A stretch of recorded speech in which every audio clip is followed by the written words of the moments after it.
Hello, I am back on my bullshit about scientific literacy.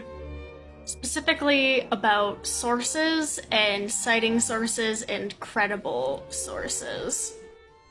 So I talk a lot about citing sources and finding credible sources, but I think I should maybe just go into what at least I personally look for when fact checking and also like writing papers and reports.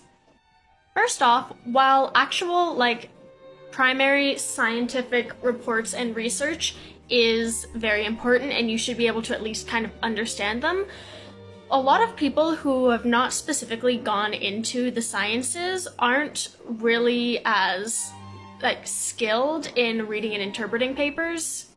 So oftentimes they see a bunch you see a bunch of big words or a lot of words in this big paragraph and you're like, no. And fair enough, I also do that. And so a bunch of easier and more digestible sources for this would be things like blog posts, news articles, and then like YouTube, TikTok, Twitter, etc. And while those are not bad sources, you kind of need to be aware of just how to determine if it's credible or not. For example, I get a lot of the starting points off for a bunch of my videos, specifically off of Tumblr because it's super unhinged, but, and this is especially for Tumblr, TikTok, and Twitter, you need to fact check that. So for example, the first time I heard about forced rhubarb, which I did a different video on, was from a Tumblr post. However, I did not just take that at face value. I went and searched up how rhubarb grows, forced rhubarb specifically, and then a couple other things to go with it. And then I determined that yes, this is a good thing to make a video on, it's very interesting, and it's credible.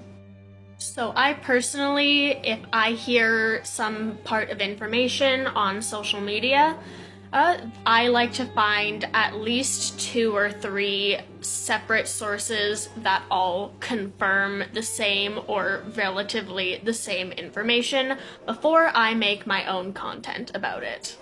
Similar for news articles, when if I come across a news article about a new discovery or a new just science thing,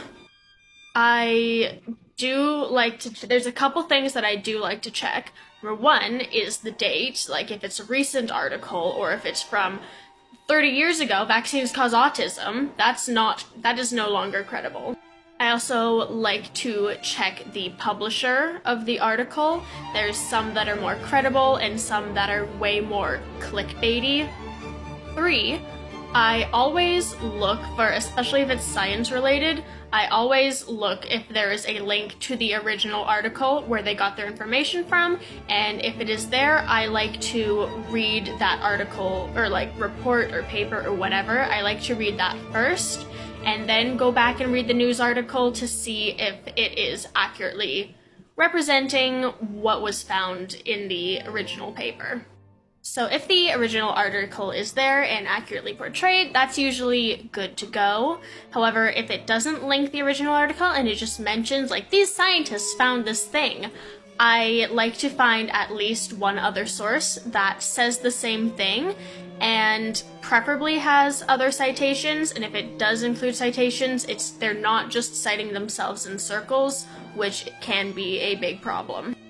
And often, news articles and blog posts tend to be a bit better, but often with social media posts and YouTube videos and tweets and all that, and TikToks especially, there are no sources. They'll just say, oh, Google it. Google is free. And then that's not how you cite things. But yeah, Google is free, so if you see a claim on here or that you're like, that sounds bull, then go look it up. And if you find something that agrees with it, great. If you find something that disagrees with it, great. Use your best judgment. Other things and sources that I tend to not like when looking for information is a lot of clickbait. So anything that is super clickbaity, that's a red flag, as well as Again, no citations sometimes can't be helped, especially on social media, but I prefer citations if possible. As well as using a lot of not exactly clickbait, but a bunch of buzzwords that trigger like certain mental connections in people, but aren't really totally related to the topic. So this has kind of been like not scientific journal related, so I will kind of probably make it part 2 of this, talking about what to look for in good like scientific sources.